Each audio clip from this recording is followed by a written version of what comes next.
Hey y'all, it's me. Let's do a little bit of a walkabout. I'll show you what's going on.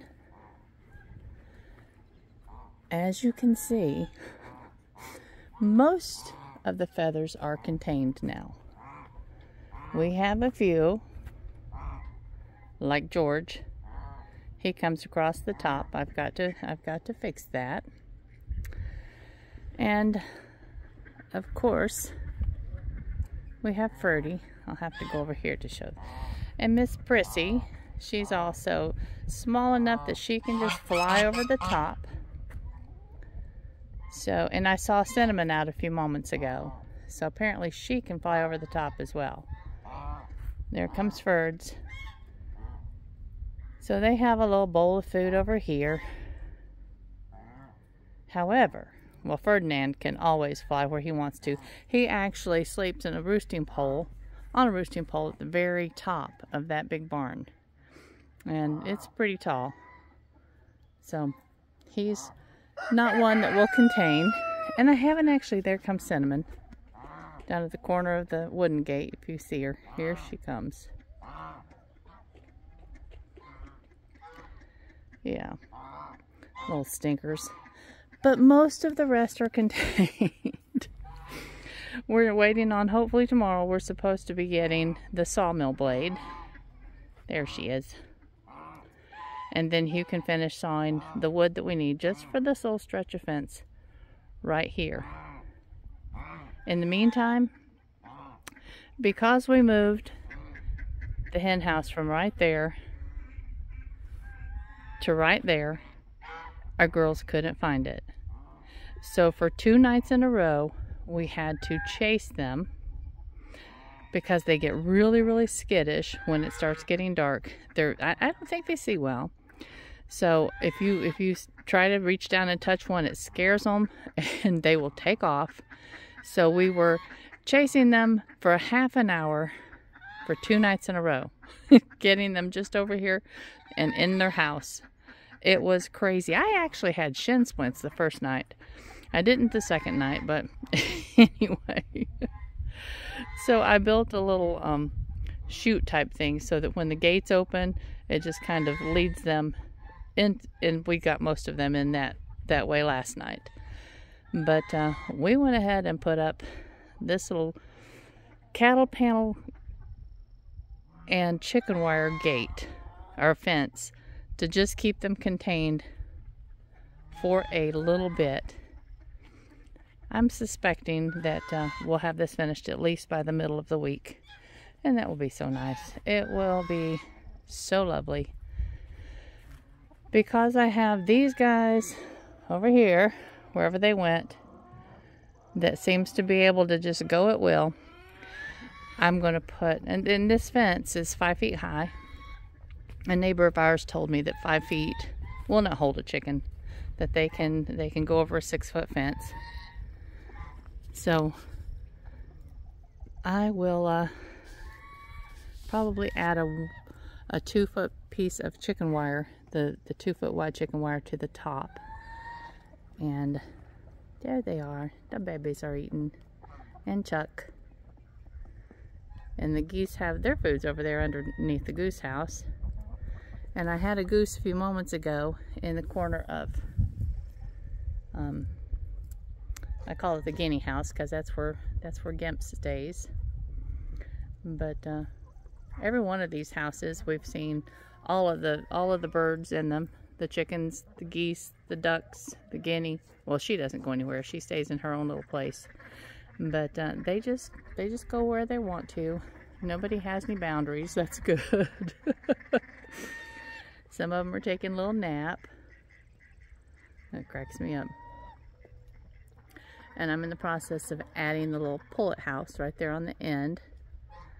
And that will have a little light in it so that those babies will stay warm. They can't stay inside much longer because the big tub that I have them in right now, they're outgrowing it quickly. If you know anything about baby poultry, they very, very quickly outgrow whatever they're in. Yay.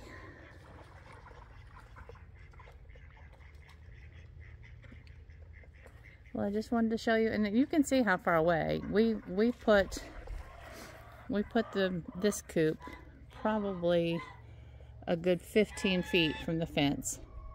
So hopefully that's not going to contribute to them jumping up on top of there and flying over. It worried me actually when it was up close to the dog lot, because Ferdinand was bad to jump up. He liked that spot, so he would hang out on top of it, and I was always fearful that he would then decide to jump over into the dog lot. So I opened the door most of the time and checked outside to see that there were no chickens or anything in the dog lot before I let the dogs out. It's a beautiful day here, and I'm a little tired. We've had a busy couple of weeks. Chelsea is visiting a friend today, so I'm just taking this opportunity just to kind of rest myself. And let me take you up front and show you what's going on.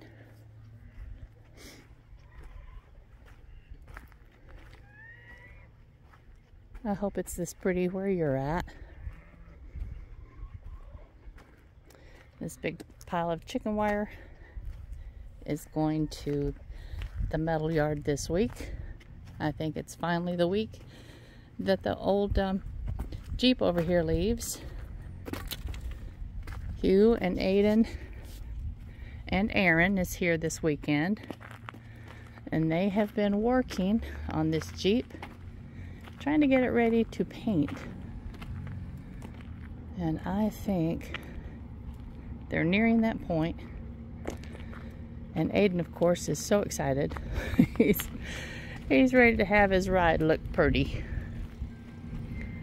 So they're down there working. Aaron ran to town to get something.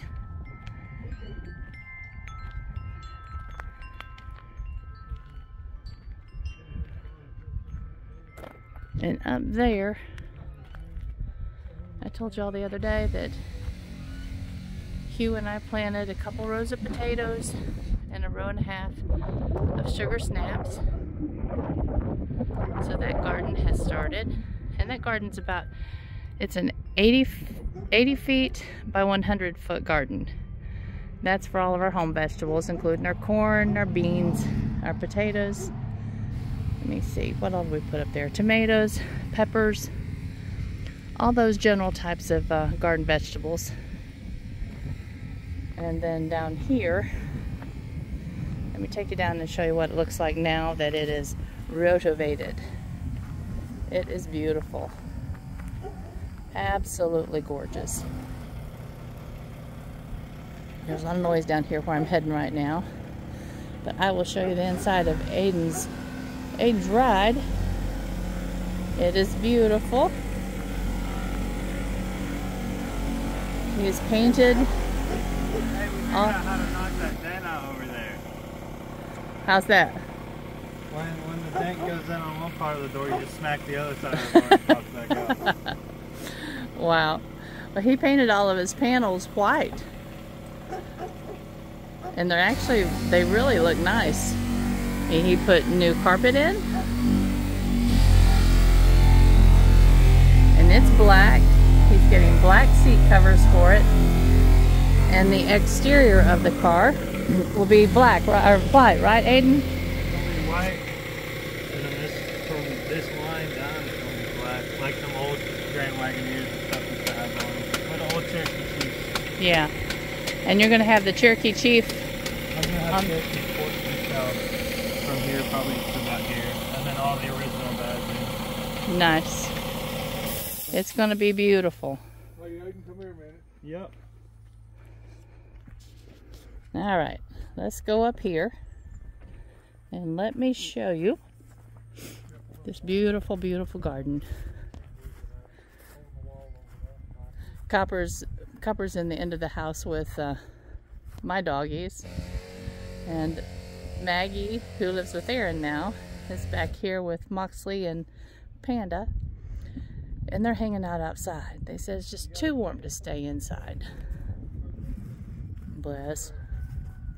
And this pile of wood, if you remember, this pile of lumber will be used on that porch. That porch is coming because before Hugh and I can move to the back with our old dogs, we have to build the porch and quite an extensive, excuse me, little ramp for them. Because, of course, I have Bodie, and he's 15-year-old Golden. And then 3 of my babies will be 11 this summer.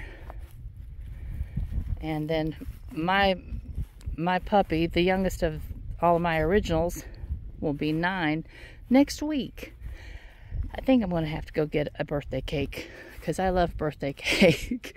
So we don't want to pass any opportunities for, you know, birthday cake, right? So look at this, guys. See this cloddy mess up the edge? That's what it looked like before Hugh ran the rotavator on it. To me, that is gorgeous. Gorgeous. It rained on it the last couple days. As soon as it dries completely, Hugh's going to go back over it and give it one last good going over before we build the beds. And he'll build the beds with the Hiller attachment, and it will be about 36 inches wide. Chelsea and I will come in and clean out our walkways, and we'll use just a garden rake and smooth down the tops, and they will be ready to plant in. I did actually get some irrigation and some Bio 360, which is a weed barrier film that's actually compostable. And I will use we will use that this fall when we plant our little plants that are going to overwinter. And then we'll also have little tiny hoop houses on them with the Ag 19, the Agmon 19.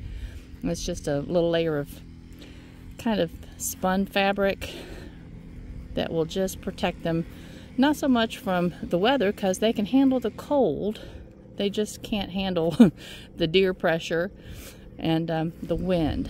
So remember me telling you that my mountain mint was doing well? Well, down there it is. And it's spreading. You can see it's putting out little tendrils here and there. I hope eventually to have mountain mint all the way down this fence. And there's several reasons.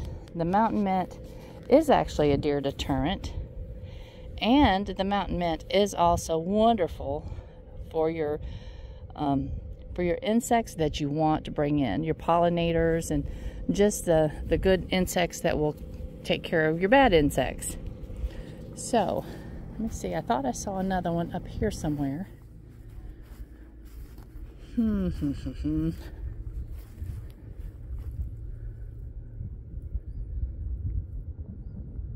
I don't see it right now offhand. I notice that Hugh mowed up here, and he did put these little stakes beside this one because he saw this one. I actually hope he saw the other ones too. I had planted 3 up here, but had only found 2 about a month ago. So that third one, I never have seen it. Oh, here it is. Here's the second one. See? I think they're going to be prolific. And as they get a little bigger, I'll have to check and see when to dig them up and transplant them. But I'll dig up some of the little starts and transplant them. There comes some motorcycles.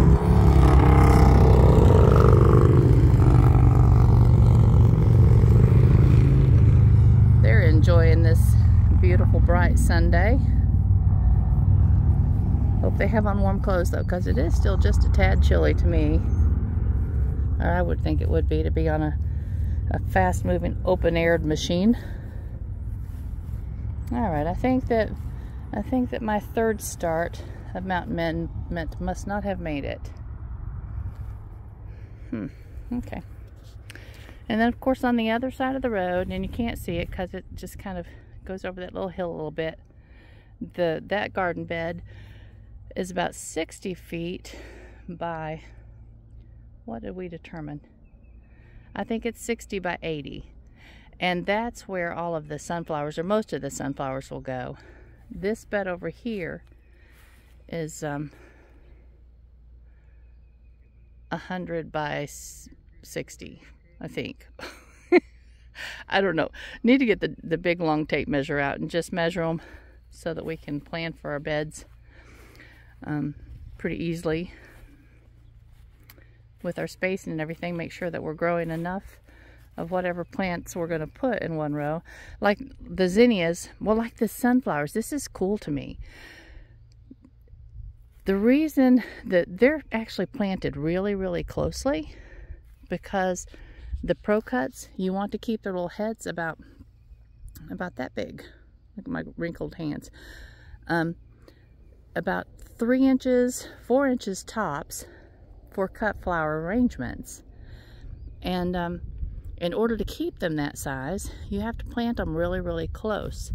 So we will be planting them about 6 inches apart. And that's crazy to me for a sunflower. But that's the way that you control the size of the heads.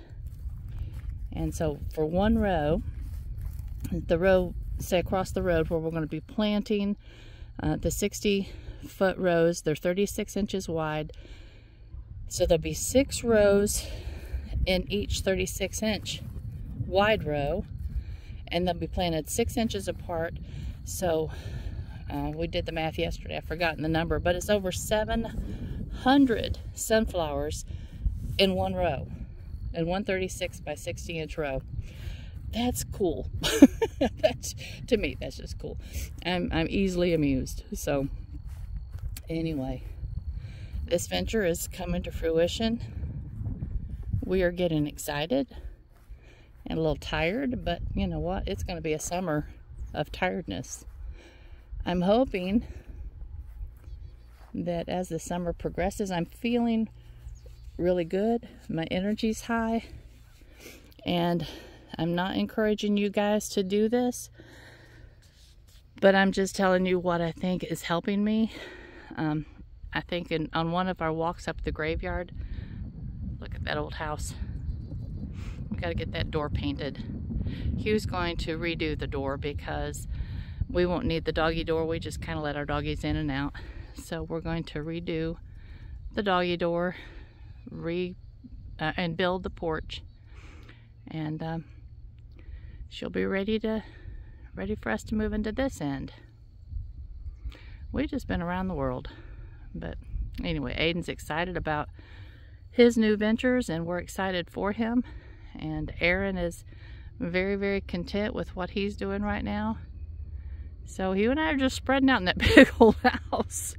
We're just gonna take it over. Us and 6 doggies. Well, 7 doggies, because Panda's staying with us. But there comes Hubie. He's coming to ask me or tell me something. I'm not sure which. Let's see what he needs. What's up, Pops? I gotta go get me a beating stick for my sandpaper. Ah, we gotta go get a beating stick for sandpaper, because they're sanding Aiden's Jeep. Keep my sandpaper unsoft. Oh, no, he's going to the barn to do that. Yeah, one of them little strips I've got sawed up down here, leftovers. Oh, okay. Like about the size of a paint stick, where I can beat my sandpaper. Yes. Clean it out. Yes. And then in April... This didn't clean up. This didn't grind up as good as over yonder did. No, but it sure looks good to me. It's way ahead of what it did last year. Oh, yeah. I'm excited about it. It's beautiful. Isn't that beautiful, y'all? All of my gardener buddies, I know you're just excited for this, and I hope that your garden spaces are prepared and ready for you to roll. But yeah, I've never grown 3 ginormous gardens at one time.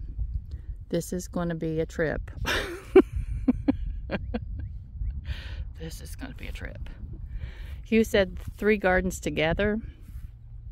I don't know. I'll have to measure them, and he said they were easily about 1.5 acres. So we'll measure them and figure it out.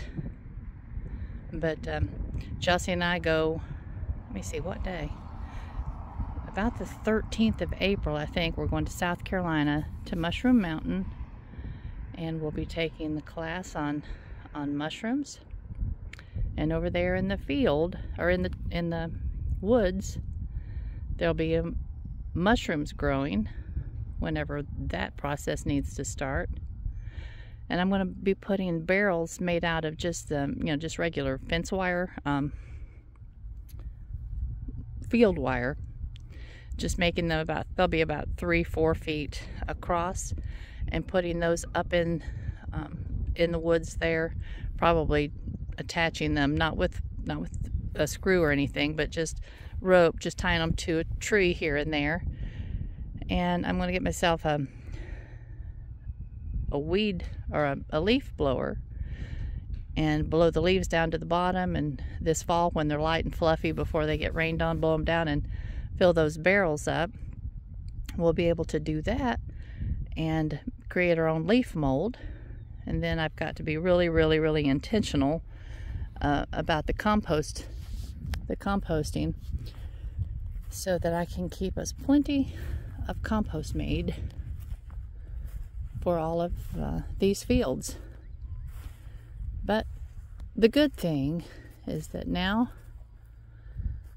the chickens and all of my critters are contained back there inside that big wooden structure, so they can't come over here and dig up or peck on the plants. And that was one of the goals for building the big bird lot. The other goal is that I just want to keep them safe, because we have lost a number, even a goose, and so it's a big critter that's breaking into the bird lot to get them, and the chicken wire just will not prevent it. All right, well, y'all, I just wanted to say hi. This is a gorgeous day, gorgeous, gorgeous. I'm going to go work on my pullet house for a little while and visit with Aaron when he gets back for a little while, and clean my floors again. You just would not believe how much dirt is in my floors where these dogs have gone outside, right along the edge of their fence. Of course, they run and it's just muddy, and we've had the 2 days of rain, so they brought it in on their feet and on their fur, and it's a disaster. That's got to just be vacuumed up. I probably won't even bother mopping until it's been dry for a day or two. He must have found what he was looking for. But this is such a beautiful day. I'd rather spend the bulk of it outside. And I hope you all are having just a fabulous, fabulous day and wonderful start to your week. Let's get her done. Love y'all. Bye-bye.